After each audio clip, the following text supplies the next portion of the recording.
Hey guys, it's Jamiyah. Welcome back to the In Holy Fashion podcast, where we talk about being godly girlies and living our lives in a holy fashion. And today we are going to be talking about how Gen Z and disappointment go together real bad, girl.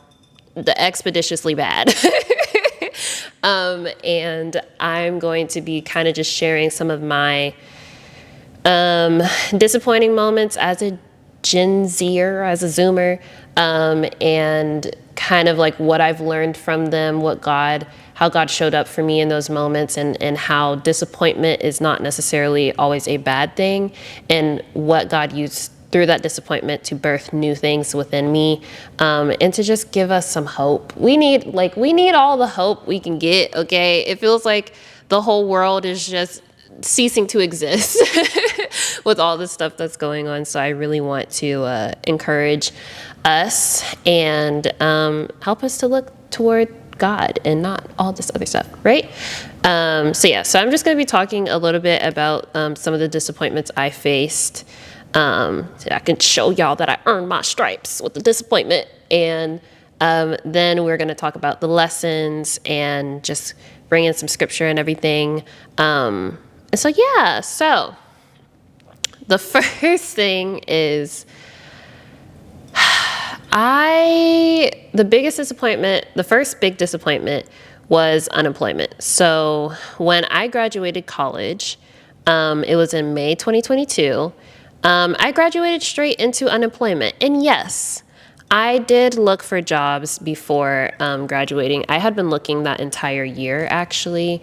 Nothing quite lined up. And another big issue was that I still didn't have my license. So I don't know if I talked about it a little bit on this channel already, but I did grow up overseas. So I didn't get my license until I was like 24, I think. And so, yeah, and even then, like, a bunch of other stuff happened. We can talk about that some other time. But basically, I've only been driving by myself for 7 months, even though I got my driver's license when I was like 24. But yeah, so that was a huge problem. It's like, okay, well, you could take this job and move here and do that or whatever, but you still have no way to get around, which is a real big problem. I also have a dog. So it was just kind of like, well, yeah, you could public transport, but what are you going to do with your dog and this and that? And it was stuff like that, but it was more so like a lack of direction. Like, I really didn't know what I wanted to do with my life. I thought I did, but then when you have to actually start making those like permanent decisions, you start to quickly realize like, oh crap, I don't really know. So yeah, when I graduated, I thought things would be a little bit easier. Like, okay, well, I have a degree, right? It's going to be easier for me to get stuff. And that did not happen. I got rejected on all levels. And yeah, like I said, I really didn't know what I wanted to be. I used to want to be a foreign service officer. Because I grew up kind of like a military brat / diplomat kid. So my mom was in the military, in the Army specifically. And she got overseas assignments that were basically not at a base, they were at an embassy, because the military does get assigned to embassies as well. And, you know, the embassy has so many, it's not just what people see what diplomats do, which they think like political stuff, and policy. It's also economic stuff, helping business owners have some good relations with the U.S. and giving them programs and all sorts of stuff. There's also security stuff, top secret stuff. There's all sorts of things. There's the passport stuff. So if you're a foreigner in another country, obviously, that's what most people know it for. You go there for your passport or protection or help or those sorts of things. There's just a ton of stuff happening at an embassy, really. And a lot of the people around us were foreign service officers. They were civilians. And my mom and my dad kind of were like, because my dad also did government, but he just wasn't like when you're a spouse at an embassy, you have like preferential ability to get jobs there and stuff like that, and it's usually like State Department. So that's what my dad was doing as well. So it was just kind of like they both were like, oh, these foreign service officers, like this is the life, like, you know, you're already international minded and stuff because of all the moving, and they were like, it would be perfect for you, you know. And so I did have some internships because when you turn 16, you can do that's when you can do internships if one of your parents works there. And so I did do that, and I did like 3. And I quickly realized that it wasn't really the life for me. I think the embassy is very serious, and rightfully so, because there's tons of important things happening. But I kind of felt like I didn't know it then, but I have a more business mind. But also I'm a very creative person. So it kind of wasn't the best fit because it's just like everybody's so serious and everybody's so this and everybody's so that. And then it's like, ugh, you know, the outfits and all the stuff and just the way that the culture was like not best for me. And I realized it wasn't what I really wanted to do, but I kept going that route because I told my parents that, oh yeah, I'll do that. And then the business thing became more appealing, obviously, because I'm business minded. A lot of people would tell me that. They were like, oh, you're so this, that, you're so this, you're that. And so I was like, okay, cool. I was going to go to school for international business. Couldn't get into the business school, and that was God's doing, but I couldn't get into business school. I ended up doing applied economics, which is kind of like a mixture of like, it's like, the best way I can kind of describe it, and it's not even completely accurate, is like a mixture of business and economics together, basically, in an applied sense, like how you'd actually use it in real life, like that sort of situation. So that was a real save, and God made a way for me to have that. But the problem was like, I think I tried to do the business stuff. Like I tried to make my own little businesses, failed at it. I didn't know exactly where in business I fit. And also I was still holding on to that foreign service officer dream a little bit. So when I got out of school, I applied to economic development stuff, which was something I really cared about. I applied to economic development stuff on the federal level, the state level, and the local level. And I got rejected on all levels. I got rejected on all levels. And again, I know this sounds horrible, but like I can laugh at it now because I can see God's hand in it. I could see what he was doing. It wasn't funny then. It was really honestly soul crushing. And so I was depressed, you know, and then I tried to apply to business stuff, but I didn't know where I fit. And I was depressed with that too. And like, you know, people were like, you know, we want you to have, this is an entry level job, but we want you to have like 2 years of experience outside of school. And I'm like, bruh, I just graduated. And like, what? Like, this is an entry level job. I need this job to get the experience. Like, you know, the joke is like, I need this job to get experience so I can get the job. Like, what are you talking about? So it was just like, it was pretty sad. And like I said, I couldn't drive. So there were a lot of jobs that obviously like just random ones that I couldn't take because I just couldn't drive. So it was a problem. But it was a good thing. In hindsight. So that was like 2.5 years. I was super depressed. I wasn't really taking care of myself very well. Yeah, that was a lot. The other one, I had another big disappointment was unfulfilled promises. So my parents are Gen Xers and so my parents are like about to be like 55.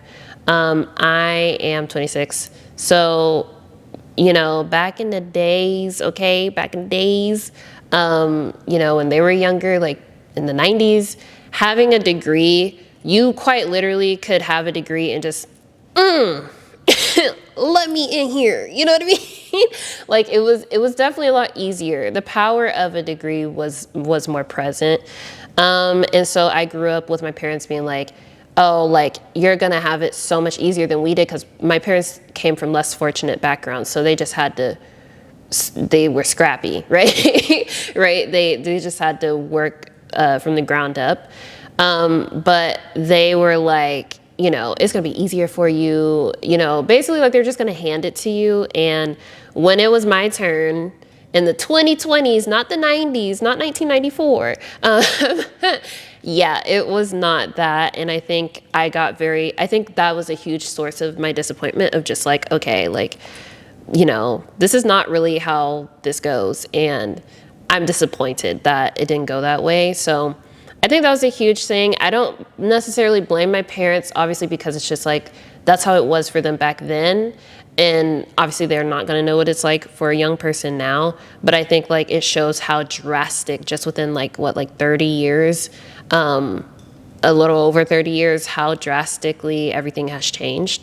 So that was like a huge like, ugh, to my gut. Another thing, I came back home after college. So I didn't want to do that. I wanted to move as far away as possible, get a high paying job, get my own apartment, and live my own life, right?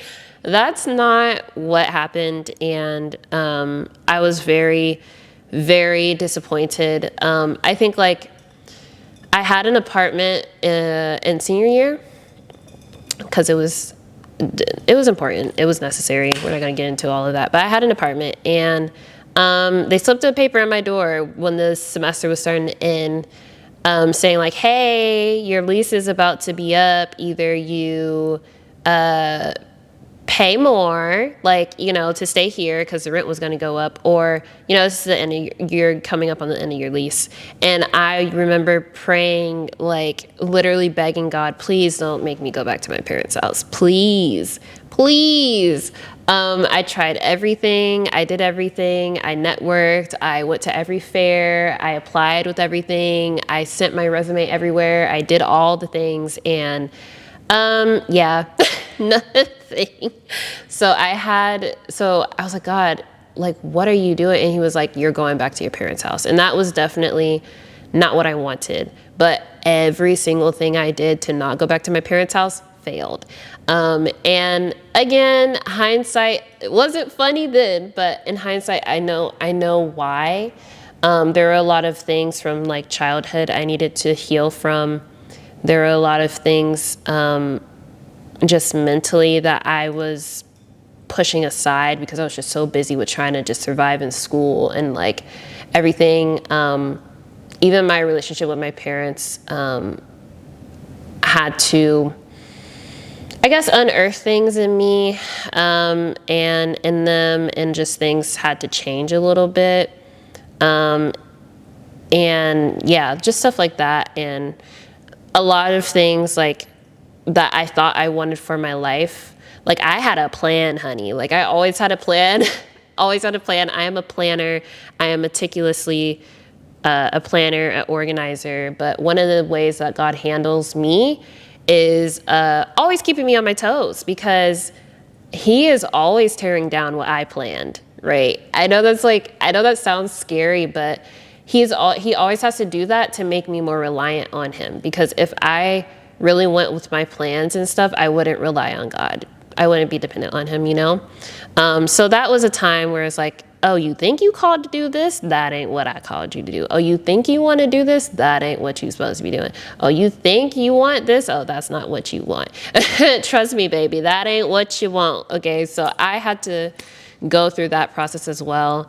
And then just lastly, the last sort of disappointment, I think, just feeling behind in my career. Like I said, well, when I graduated, there were people that were my same age who went on and did fine, and I'm watching them do fine. I'm like, so why did my situation go so terribly?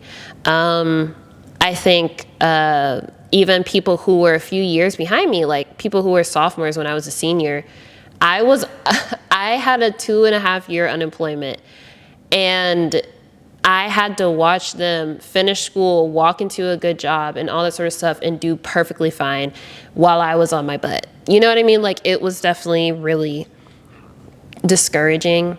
Also, I had to delete my Instagram, because my original Instagram, because I felt like everybody was just watching me. Everybody wanted to see what I was going to do next. And just like, if I wasn't doing something, I was behind and comparing myself to other people. And so I had to delete it because it was just like, it was bad. And I was living my life for other people for sure.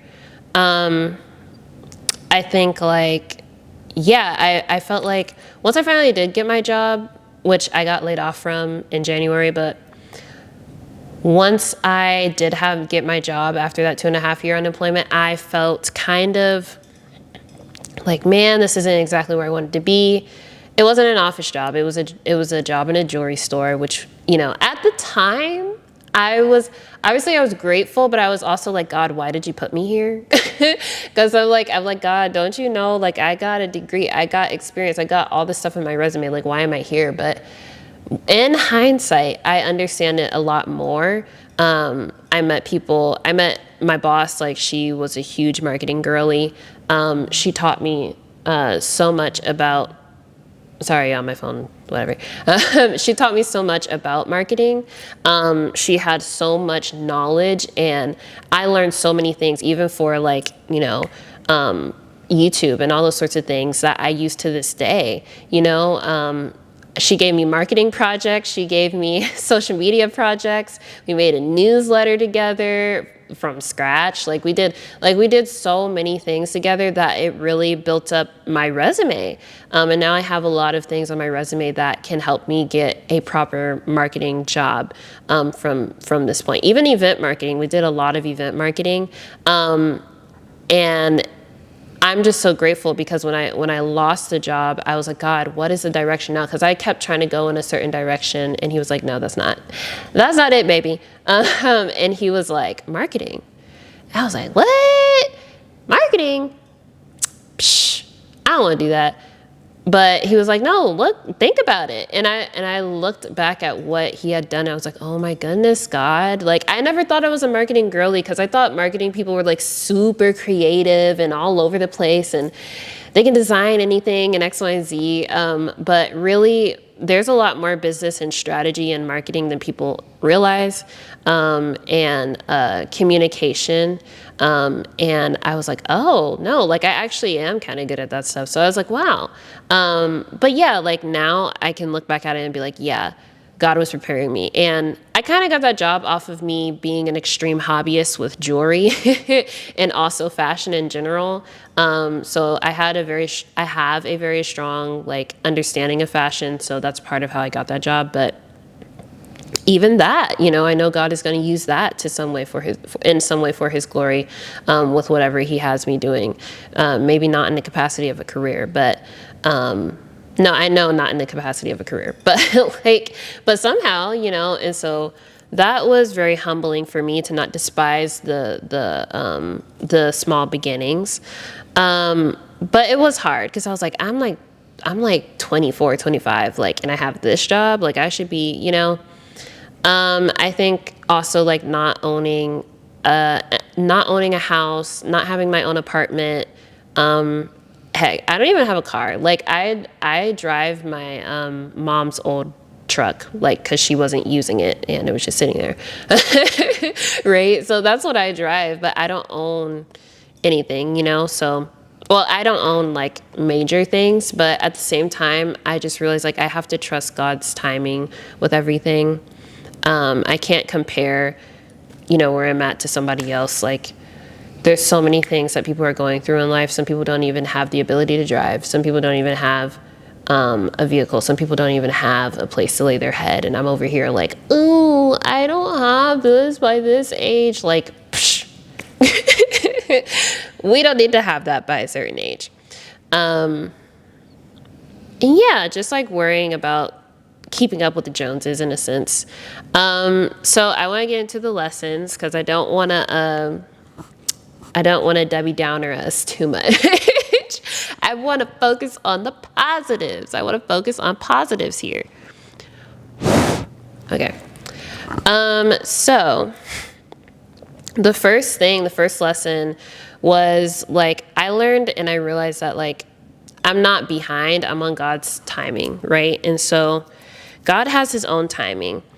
I want to read Ecclesiastes 3 for y'all. So it says in the AMP, there's a season, a time appointed for everything, and a time for every delight and event or purpose under heaven.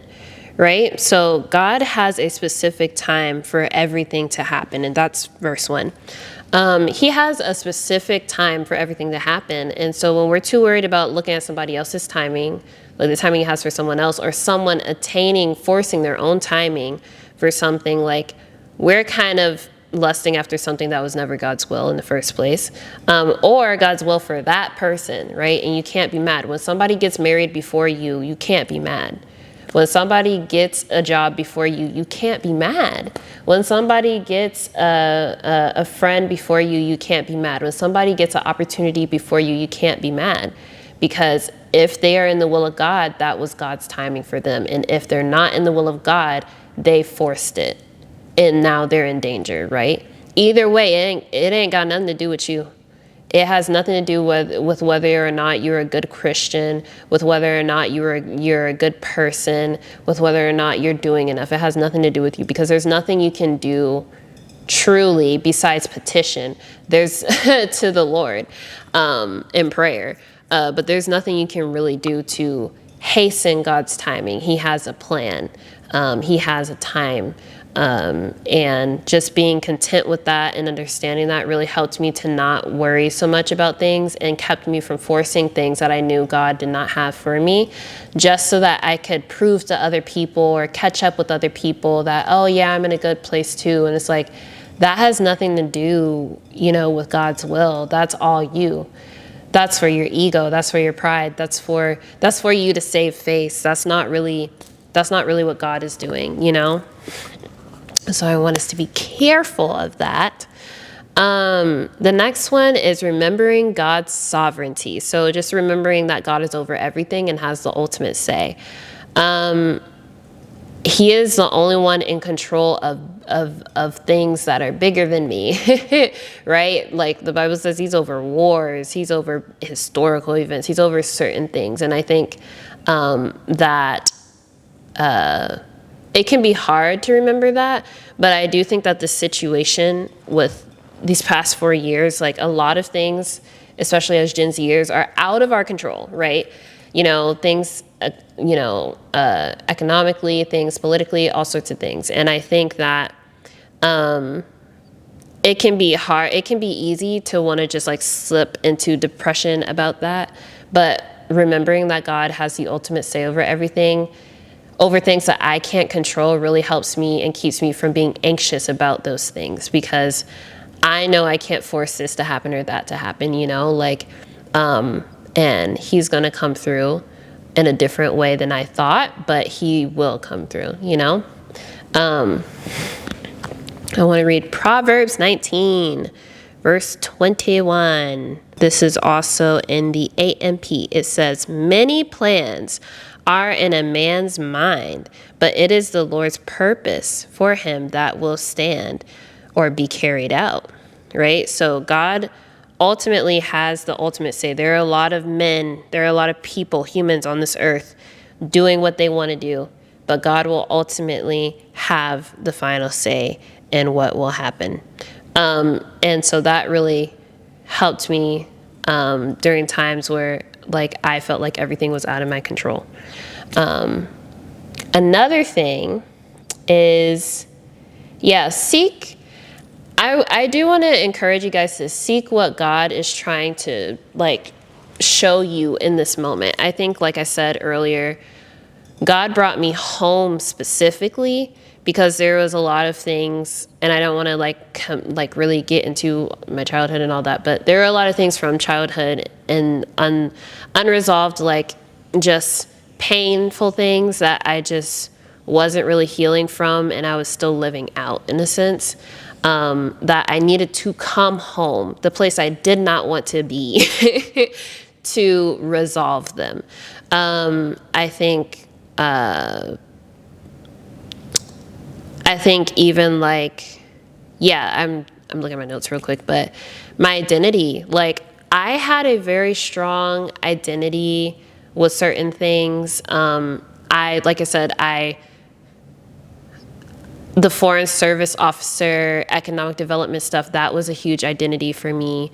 Trying to figure out what a woman is for me, trying to understand that and walk into my womanhood was very hard for me because I still felt And this is really weird to say, but I still felt like 16. Like I still felt mentally 16 for a long time.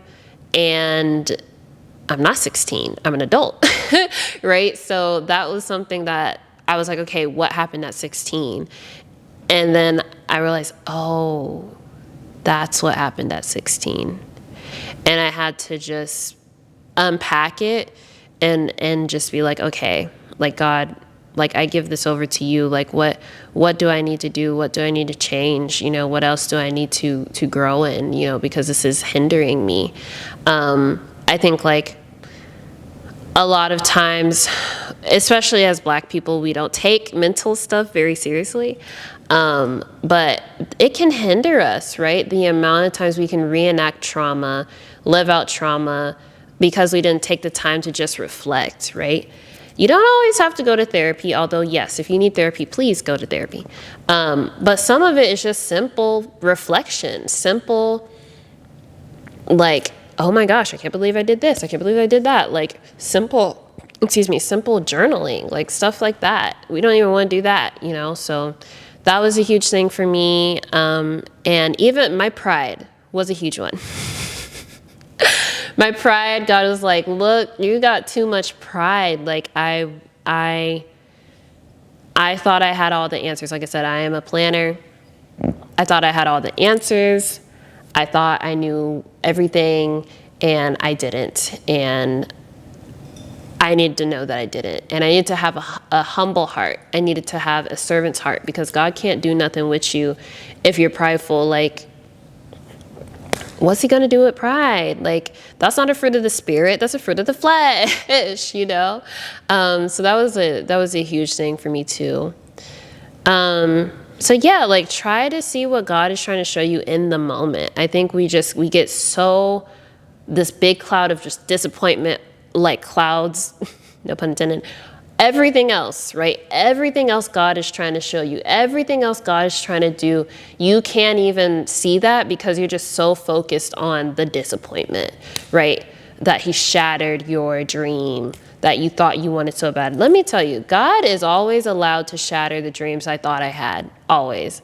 Because the dreams he gives me after that are always 10 times better than whatever I thought I actually had to have or do, right? And it is something that I don't think we really like going through, but we got to.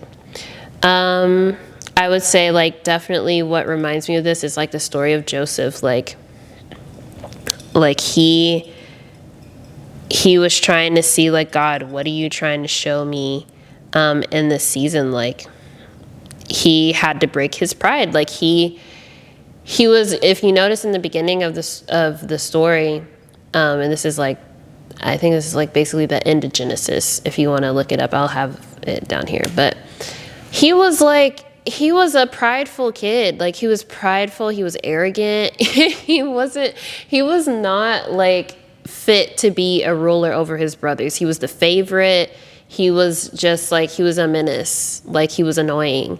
And God had to put him in a situation, albeit probably he could have done it in a different way, but he had to put him in a situation where he had to be humble, where he had to let that go, where he had to mature in order for him to be a good leader, a good ruler.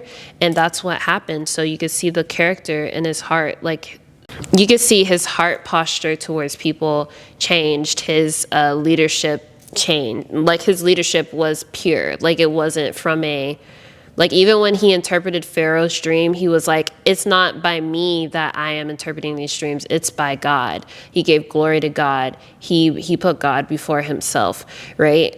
Before a literal king that was saying, oh no, it's you. He's like, nah, like, it's only by the Lord, it's only by God that I'm able to do this, you know? So that humility, I think sometimes, and I'm not saying I'm like someone that's like super important, but I do think sometimes the ones that are called to a certain type of leadership need the most humbling in life to prepare them for leadership, because I think there is a certain type of arrogance that comes with seeing that people are willing to follow you, seeing that people are willing to listen to you. And you think, oh, I got the answers. I'm the stank. Like, I'm it. And it's like, no, you're not. No, you're not. You're just a vessel, and God can easily use anyone else if he wanted to, if you start acting up. And I think that wasn't something that I really had in my mind. I just was like, oh, I'm her. Like, what are you talking about? So definitely, like, God is using these sorts of moments to bring that out of us. What else? Yeah, I started falling in love with the no's, honestly, more than not just as the, like, accepting the no's that I got in life as a form of God's love just as much as the yeses. I think we're always like, we sometimes we treat God like a genie in a bottle, and we want a certain answer and we want certain things. And I had to realize, like, God's no is also a good thing. Like, all those rejections were also a good thing, because it kept me from walking in a direction I had no business in, and that I would have ultimately been unfulfilled in as well.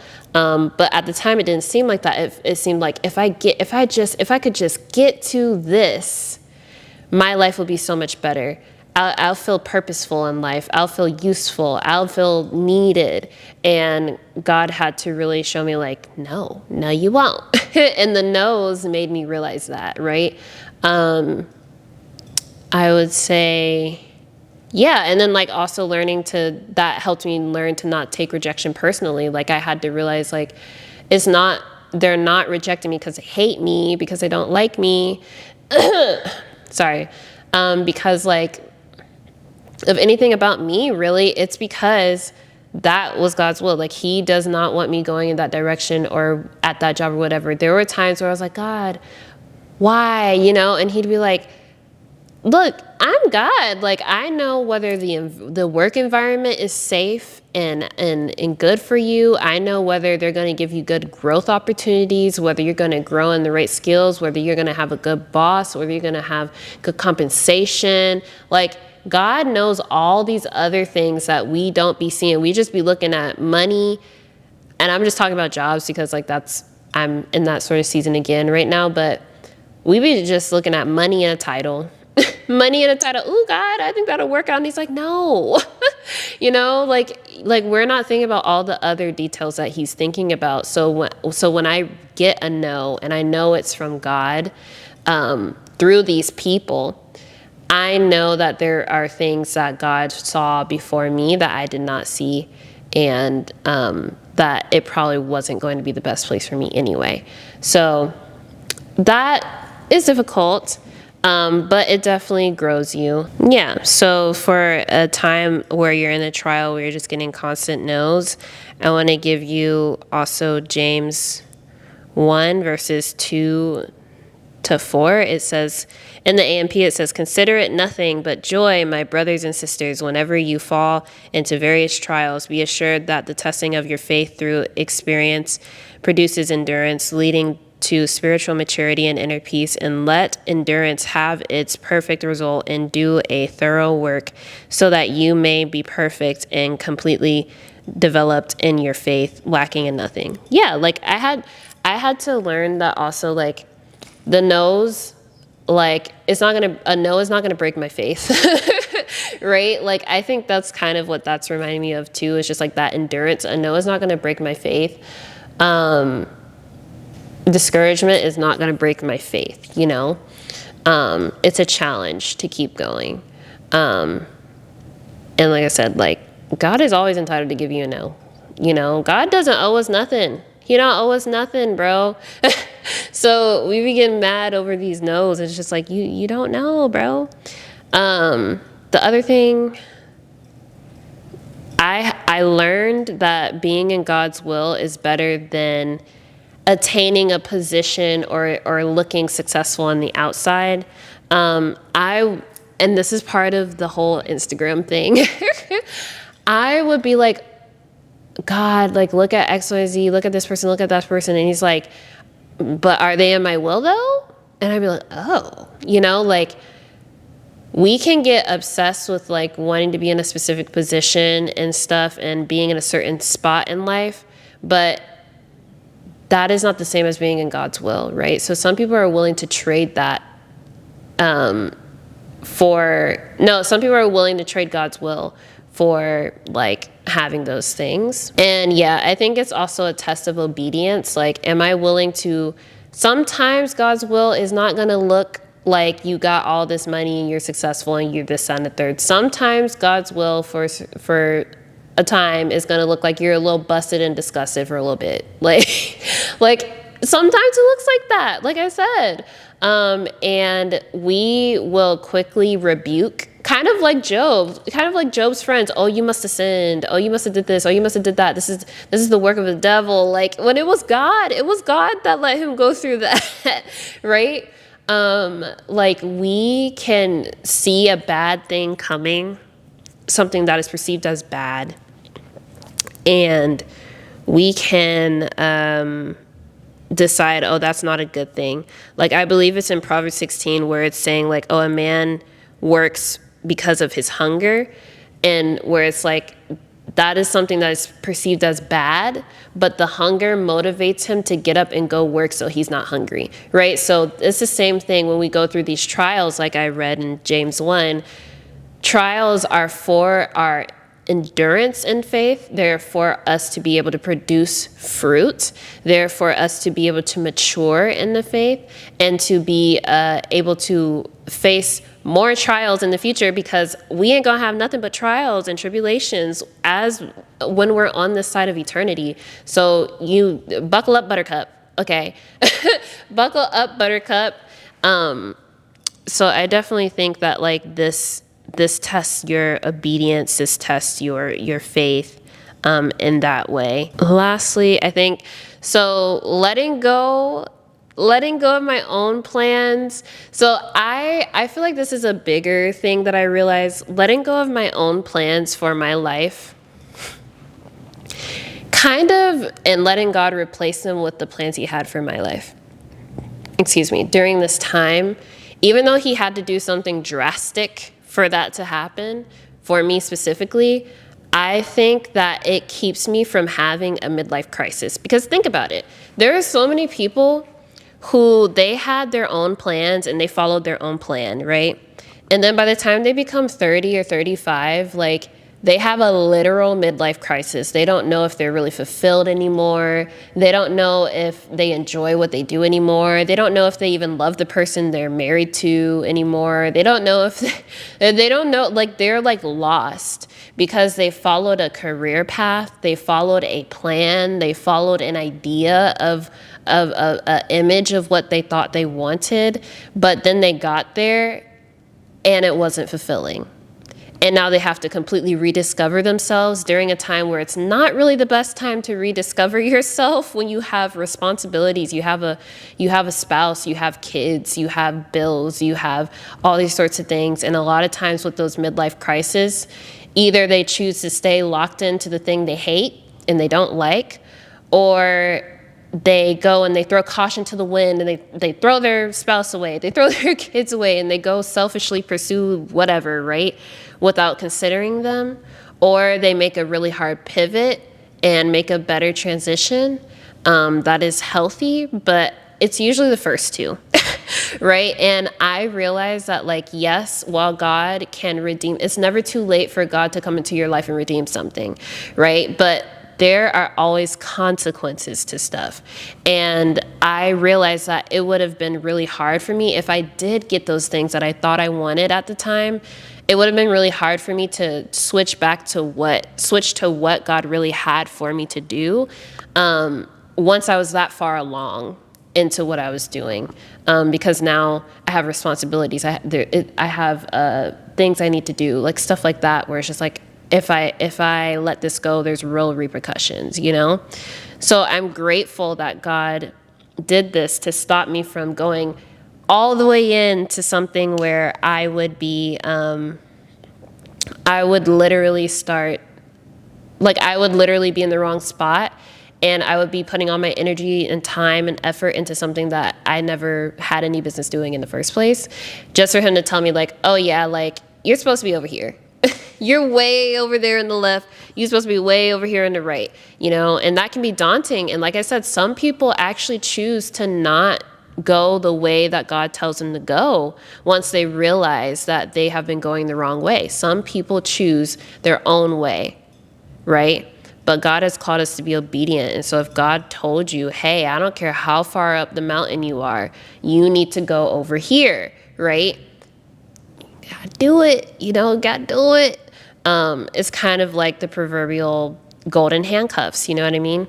But like the life version. It's like, do you want to stay in the comfort you had, or do you want fulfillment and knowing that you're in the right spot? So yeah, I'm just thankful for that. And I want to read Proverbs 16 verses 1-3. It's encouragement as to why you should let God burn your plans. So it's in the AMP verses 1-3, it says, the plans and reflections of the heart belong to man, but the wise answer of the tongue is from the Lord. All the ways of a man are clean and innocent in his own eyes, and he may see nothing wrong with his actions. But the Lord weighs and examines the motives and intents of the heart and knows the truth. Commit your works to the Lord, submit and trust them to him, and your plans will succeed if you respond to his will and guidance. So now that I know that I'm in the right spot, when I do make plans, they're in accordance to what he's already been leading me into, right? Whereas before, when I didn't have that, I was just making plans to just be making plans, girl. So lastly, last closing scripture, I just want to read Hebrews 12, verses 6-11.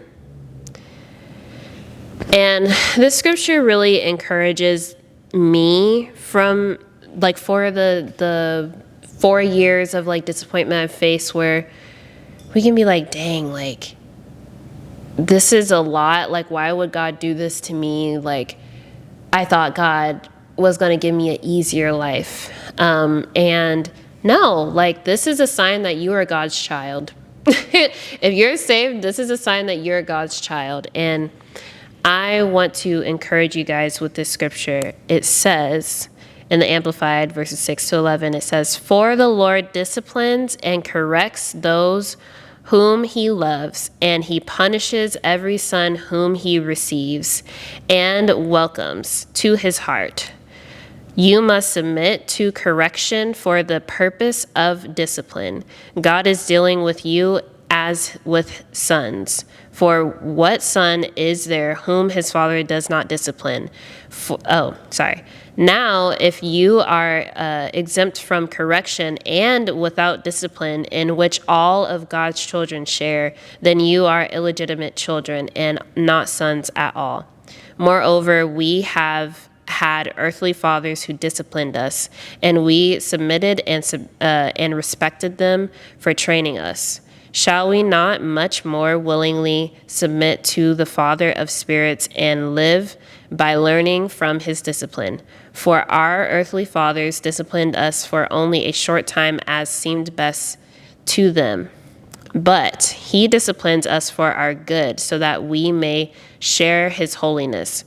For the time being, no discipline brings joy, but seems sad and painful. Yet to those who have been trained by it, afterwards it yields the peaceful fruit of righteousness, right standing with God, and a lifestyle and attitude that seeks conformity to God's will and purpose. Amen?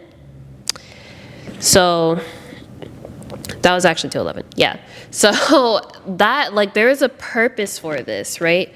There's a purpose as to why these things happen to us, so we can depend on him, so he can shape us and mold us. And I think, we as humans, we like the path of least resistance, but God, if we allow him if we let him into the suffering that we're having, he can use it and turn it for good and change us and mold us into who he needs us to be and having better character.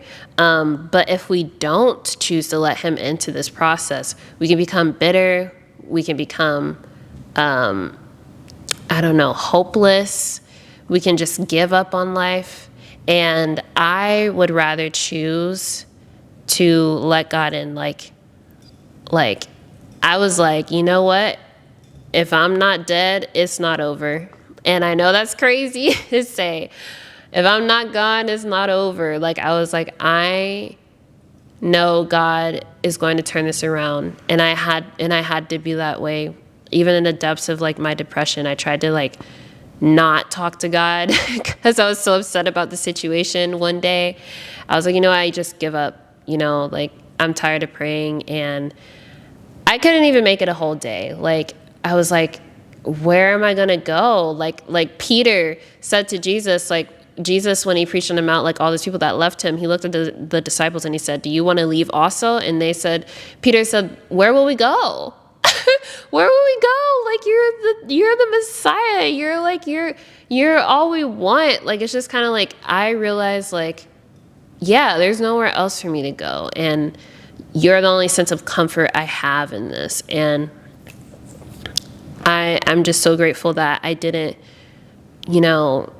give into that hopelessness, because things did get better. It slowly got better, but things did get better, and they're still getting better, and they're still changing, and they're still growing.